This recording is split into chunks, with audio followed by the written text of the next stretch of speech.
प्यारे विद्यार्थियों, आज इस वीडियो में हम बात करेंगे अगस्त वक्तव्य के बारे में। इससे पिछले वीडियो में हमने 1935 के भारत शासन अधिनियम के बारे में बात की थी।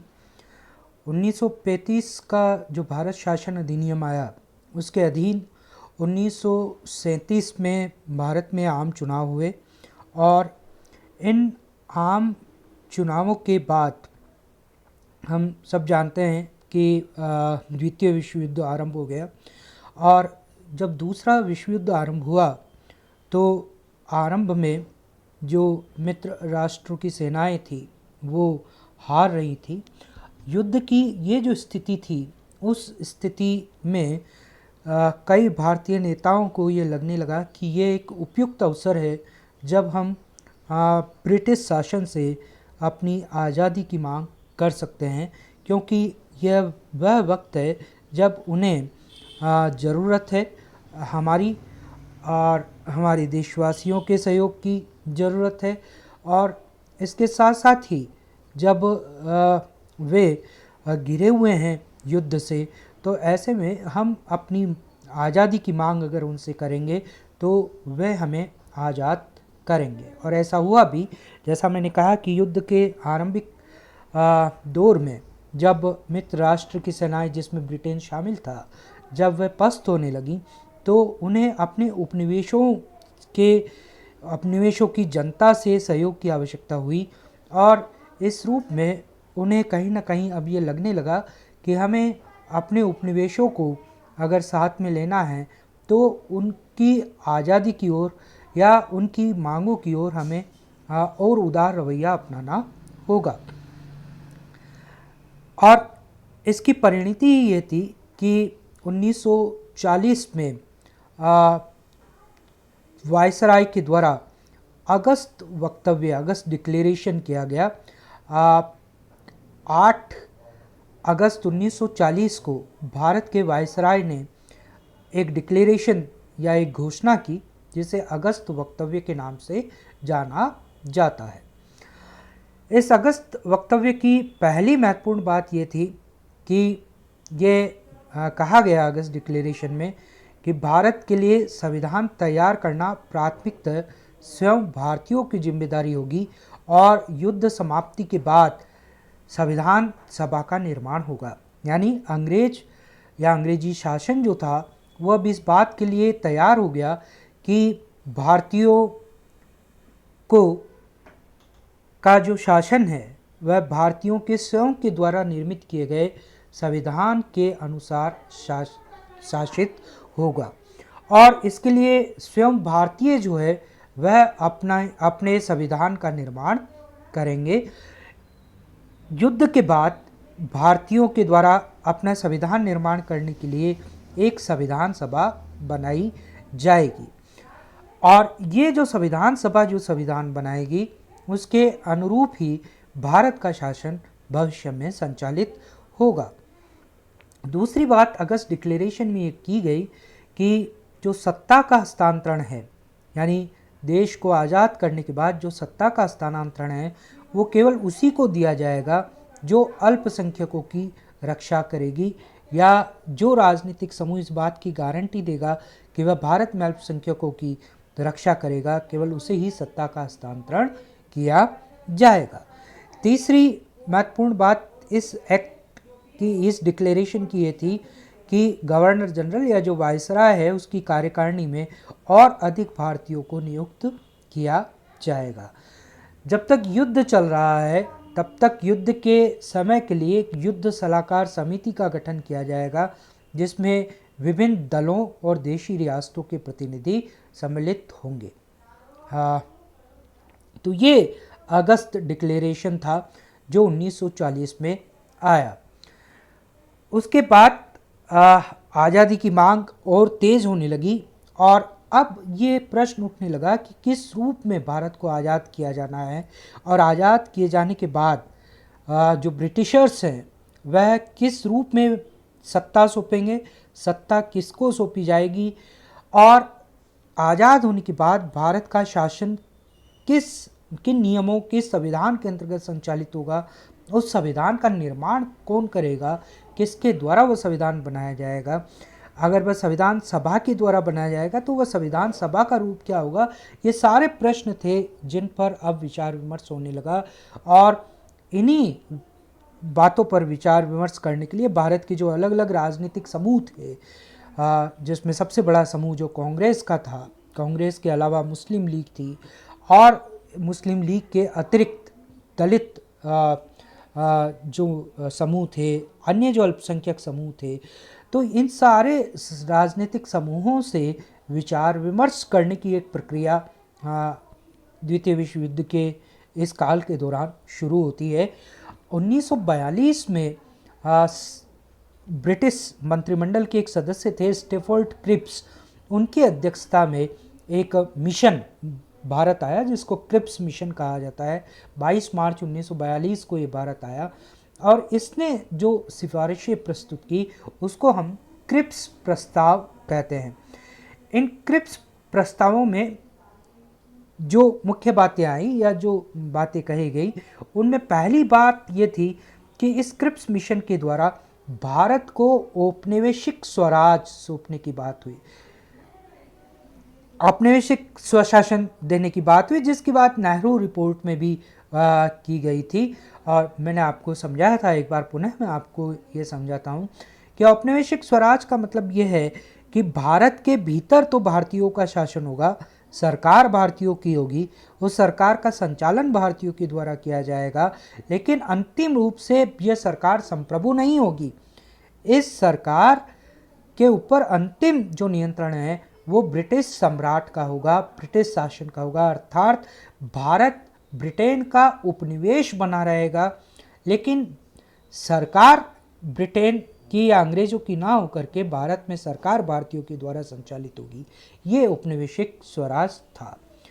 दूसरी बात ये की गई कि भारत में संघीय व्यवस्था की स्थापना की जाएगी, जिसमें किसी भी प्रांत का सम्मेलन स्वैच्छिक होगा। अब यहाँ देखिए, ये एक तरीके से भारत के विभाजन की रूपरेखा अब आने वाले प्रस्तावों में आप देखने को आपको मिलेगी कि भारत में संघीय व्यवस्था की स्थापना होगी, लेकिन इस संघ में जो वही प्रांत मिलेंगे जो मिलना चाहते हैं, जो भारत में नहीं रहना चाहते, भारत में नहीं मिलना चाहते, उनको भारत से स्वतंत्र होने की एक तरह से अधिकार होगा। अर्थात भारतीय संघ में शामिल होना प्रांतों की इच्छा पर छोड़ दिया गया। तीसरी बात क्रिप्स मिशन में थी वो ये थी कि देश को आज़ाद करने के बाद जब संविधान बनाया जाएगा तो उस संविधान को बनाने के लिए एक संविधान सभा बनेगी। और यह संविधान सभा कैसे बनेगी, तो उसमें क्रिप्स मिशन के प्रस्ताव में ये कहा गया कि प्रांतीय विधानमंडल के जो निम्न सदन के सदस्य हैं, यानी जो आजकल हम विधानसभा जिसे कहते हैं, उसके जो सदस्य हैं वो निर्वाचक मंडल के रूप में कार्य करते हुए आनुपातिक प्रतिनिधित्व के आधार पर संविधान सभा के सदस्यों का निर्वाचन करेंगे या उन्हें चुनेंगे। देखिए, ये जो बात है कि संविधान सभा कैसे बनेगी, इसकी जो प्रक्रिया क्रिप्स प्रस्तावों में रखी गई वही प्रक्रिया बाद में अपनाई भी गई। ये प्रक्रिया वैसी ही है जैसे आज हम राज्यसभा के सदस्यों का निर्वाचन करते हैं। आप सब जानते हैं राज्यसभा के सदस्यों का निर्वाचन जो है हर प्रांत की विधानसभा के सदस्यों के द्वारा किया जाता है। ठीक इसी तरह जो संविधान सभा बननी थी, उस संविधान सभा के सदस्यों का निर्वाचन प्रत्येक प्रांत के विधानमंडल के निम्न सदन यानी विधानसभा के सदस्यों के द्वारा किया जाना था। यानी संविधान सभा के सदस्यों के निर्वाचन के लिए जो निर्वाचक मंडल बनेगा वो निर्वाचक मंडल प्रांतों की विधान मंडलों के निम्न सदन यानी विधानसभाओं के सदस्यों से मिलकर के बनेगा, और वह आनुपातिक प्रतिनिधित्व के सिद्धांत के आधार पर संविधान सभा के सदस्यों का निर्वाचन करेंगे। आनुपातिक प्रतिनिधित्व के सिद्धांत के आधार का मतलब ये था कि जो प्रांत की जनसंख्या के अनुपात में जितने प्रतिनिधि हर प्रांत को भेजे जाना तय होगा, वह उतने ही सदस्यों का निर्वाचन संविधान सभा के लिए अपने प्रांत से विधान सभा के सदस्य या विधानमंडल के निम्न सदन के सदस्य करेंगे। अगली बात क्रिप्स प्रस्ताव में थी कि संविधान सभा द्वारा जो निर्मित संविधान होगा, उस संविधान को कोई भी राज्य अस्वीकृत कर सकता है और अपना अलग संविधान बना सकता है। ये फिर एक तरह से ये बात हो गई कि जैसा जो भारतीय संघ में सम्मिलित होना प्रांतों की इच्छा पर छोड़ दिया गया, इसी तरीके से संविधान ये कहा गया कि संविधान सभा जो कानून बनाएगी, जो संविधान बनाएगी, उस संविधान को स्वीकार करना या न करना ये भी प्रांतों की इच्छा पर होगा। कोई प्रांत चाहे तो संविधान सभा द्वारा निर्मित संविधान को स्वीकार कर सकता है और कोई चाहे तो अस्वीकार भी कर सकता है और अपना अलग संविधान बना सकता है। अगली बात क्रिप्स प्रस्ताव में थी कि ब्रिटिश सरकार और संविधान सभा में संधि होगी जिसमें अल्पसंख्यकों के हित सुरक्षित किए जाएंगे। सत्ता जब ब्रिटिशर्स भारतीयों को सौंपेंगे तो वो संविधान सभा को सौंपेंगे, लेकिन यह सत्ता के हस्तांतरण से पहले संविधान सभा और अंग्रेजी शासन या ब्रिटिश सरकार के बीच में एक समझौता होगा, एक संधि होगी जिस पर दोनों पक्ष हस्ताक्षर करेंगे और उसमें जो संविधान सभा है, भारत की संविधान सभा जो है, वह ब्रिटिश सरकार को इस बात की गारंटी देगी कि वह भारत में अल्पसंख्यकों के हितों की सुरक्षा करेंगे। अल्पसंख्यकों की, माइनॉरिटीज़ की हितों की, जो मुस्लिम है, सिख है, एंग्लो इंडियंस है या दूसरे जो माइनॉरिटीज़ हैं, उनके हितों की सुरक्षा संविधान सभा करेगी। जब तक युद्ध चल रहा है तब तक युद्ध काल में भारतीयों की रक्षा का दायित्व जो है वो ब्रिटिश सरकार पर होगा। ये बात क्रिप्स प्रस्तावों में कही गई। इसमें कोई नई बात नहीं थी। औपनिवेशिक स्वशासन की बात भारतीय पहले ही कर रहे थे, नेहरू रिपोर्ट में भी उन्होंने की, लेकिन उसके बाद आप देखते हैं कि जो क्रांतिकारी राष्ट्रवाद भगत सिंह, चंद्रशेखर आज़ाद, राम प्रसाद बिस्मिल आदि के नेतृत्व में आया और जब इन क्रांतिकारी राष्ट्रवादियों ने पूर्ण आज़ादी या पूर्ण स्वराज की बात की तो फिर कांग्रेस ने भी पूर्ण स्वराज या पूर्ण स्वतंत्रता की बात करनी पड़ी और इसलिए 26 जनवरी 1930 को रावी नदी के किनारे जब लाहौर अधिवेशन हुआ तो उसमें कांग्रेस ने पूर्ण स्वराज या पूर्ण आज़ादी का प्रस्ताव नेहरू की अध्यक्षता में पारित किया था। अब इस क्रिप्स मिशन में वापस औपनिवेशिक स्वराज की बात आ गई, तो ये पुरानी बातें थी। इसमें क्रिप्स प्रस्ताव में कोई भी नई बात नहीं थी, ये सारी वही बातें थी जो शुरू से की जाती रही थी। जो भारतीय चाहते थे पूर्ण आज़ादी, सभी प्रांतों के सम्मेलन से मिलकर के भारत के संघ का निर्माण, पूरे भारत का एक संविधान, ये जो कांग्रेस, गांधी और कांग्रेस के दूसरे नेता जो चाहते थे, उस पक्ष को क्रिप्स प्रस्तावों में सम्मिलित नहीं किया गया।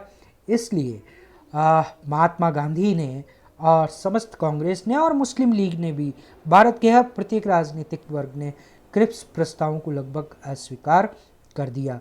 गांधी ने इसे पोस्ट डेटेड चेक की संज्ञा दी। क्रिप्स प्रस्तावों को उन्होंने क्या कहा? Post dated cheque. Post dated cheque का मतलब क्या है कि एक ऐसा चेक जिसकी तारीख निकल चुकी है, मतलब अब हम इन बातों पर मानने वाले नहीं हैं, अब तो हमें पूरी आज़ादी चाहिए। ये गांधी का इस प्रस्ताव पर प्रतिक्रिया थी। फिर उसके बाद 1942 में हम सब जानते हैं, फिर भारत छोड़ो आंदोलन, क्विट इंडिया मूवमेंट शुरू हुआ और भारत छोड़ो आंदोलन में गांधी ने करो या मरो का नारा दिया और एक बड़ी सफलता जब भारत छोड़ो आंदोलन को मिलने लगी और पूरा देश आज पूर्ण आज़ादी की मांग के लिए आंदोलनरत हो रहा था, तब अंग्रेज़ों के ऊपर ये दबाव आया, उसके मित्र राष्ट्रों की तरफ से भी ब्रिटिश शासन पर यह दबाव आया कि वह जल्द से जल्द भारतीयों को स्वतंत्र करने की रूपरेखा सामने लेकर आए। और इसी रूप में तत्कालीन वायसराय लॉर्ड वेवल ने 1945 में एक योजना प्रस्तुत की जिसे वेवेल योजना कहा जाता है, वेवेल प्लान कहा जाता है, जो 14 जून 1945 को रखा गया। इसमें कहा गया कि जो वायसराय की कार्यकारिणी है, एग्जीक्यूटिव है, उसका पुनर्गठन होगा और उसमें केवल वायसराय और सेना का जो कमांडर इन चीफ यानी सेनापति जो है, सेनाध्यक्ष जो होता है, इन दो के अलावा बाकी सारे सदस्य भारतीय होंगे। ठीक है, यानी एग्जीक्यूटिव जो मंत्रिमंडल होता है वायसराय का, उस वायसराय के उस मंत्रिमंडल में वायसराय खुद और सेनाध्यक्ष या कमांडर इन चीफ जो है, केवल वही अंग्रेज होंगे। इसके अलावा जितने भी सदस्य होंगे वायसराय की कार्यकारिणी में या मंत्रिमंडल में, वे सब भारतीय होंगे। जो एग्जीक्यूटिव होगी वायसराय की, उसमें हिंदुओं और मुसलमानों को बराबर बराबर प्रतिनिधित्व दिया जाएगा। ठीक है, दोनों बड़े समुदाय हैं और दोनों को बराबर बराबर प्रतिनिधित्व दिया जाएगा। और इसके अलावा इस कार्यकारिणी में, इस मंत्रिमंडल में हरिजनों को, दलितों को और सिखों को भी प्रतिनिधित्व दिया जाएगा। जब तक देश आज़ाद नहीं हो जाता तब तक वायसराय जो है 1935 के अधिनियम में जो उसको अधिकार मिले हैं, उन अधिकारों का दुरुपयोग नहीं करेगा, यानी वह निरंकुशता पूर्वक शासन नहीं करेगा, वह भारतीयों की रक्षा करेगा। प्रांतों में उत्तरदायी शासन की स्थापना की जाएगी। नया संविधान भारतीयों के द्वारा बनाया जाएगा। लेकिन अब नए संविधान की ये योजनाएं तो आ रही थी, ये बात तो आ रही थी कि भारतीय नया संविधान बनाया जाए, लेकिन वही बात थी कि सर्वसम्मति से ये संविधान कैसे बनेगा, संविधान सभा कैसे बनेगी, ये एक मुश्किल प्रश्न था, क्योंकि दलितों की अपने प्रतिनिधित्व की मांग थी, अल्पसंख्यक वर्ग जो मुस्लिम वर्ग था उसकी अपनी मांग थी। और 1937 के बाद एक बात समझने की है हमारे लिए, वो ये है कि 1937 के बाद जब 1935 के अधिनियम के तहत 1937 में जब आम चुनाव हुए, तो उन आम चुनावों में लगभग सभी जगह कांग्रेस का वर्चस्व रहा और मुस्लिम लीग दूसरे स्थान पर लगभग सभी प्रांतों में रही। तो गांधी ये चाहते थे कि मुस्लिम लीग के जो मेंबर्स हैं उनको प्रांतों में मंत्रिमंडल जब बनाया जाए तो उसमें सम्मिलित किया जाए, लेकिन कांग्रेस के अग्रिम पंक्ति के जो नेता थे वो इसके लिए तैयार नहीं थे। उनका तर्क ये था कि मुस्लिम लीग ही भारत के मुसलमानों का प्रतिनिधित्व नहीं करती, कांग्रेस के भीतर भी जो मुस्लिम हैं वह भी मुस्लिम समाज का प्रतिनिधित्व करते हैं और हम कांग्रेस से जुड़े हुए जो मुस्लिम हैं उनको मंत्री बनाएंगे, न कि मुस्लिम लीग के सदस्यों को। तो ये एक तनातनी कांग्रेस और मुस्लिम लीग के बीच में शुरू हुई और मुस्लिम लीग ने ये प्रचारित करना शुरू किया कि जब आज़ादी से पहले जो कांग्रेस के अग्रिम पंक्ति के नेता हैं वह हमें भारतीय मुसलमानों का नेता नहीं मानते हैं या भारत के मुसलमानों को अपना प्रतिनिधित्व देने के लिए तैयार नहीं है, तो जब आज़ादी के बाद पूरी तरह सत्ता कांग्रेस के हाथों में होगी तो वह हमें सत्ता में हमारे को हिस्सेदारी नहीं देंगे। इसलिए उन्होंने अलग से एक देश, अलग आज़ाद देश बनाने की मांग शुरू कर दी और इस रूप में हम जानते हैं कि पृथक पाकिस्तान की मांग शुरू हुई। और ये बड़ा वैसा दौर था जब आज़ादी के आंदोलन, आज़ादी की जो लड़ाई थी वो चल रही थी, उसके साथ साथ ये बहस चल रही थी कि भारत आज़ाद तो होगा युद्ध के बाद, लेकिन आज़ाद किस रूप में होगा, किस तरह से भारत का संविधान बनेगा और आज़ादी किस शक्ल में हमारे सामने आएगी। ये कुछ प्रश्न थे जिनका जवाब ढूंढने की कोशिश इस समय में चल रही थी। आगे की बात हम अगले वीडियो में करेंगे। Thank you very much.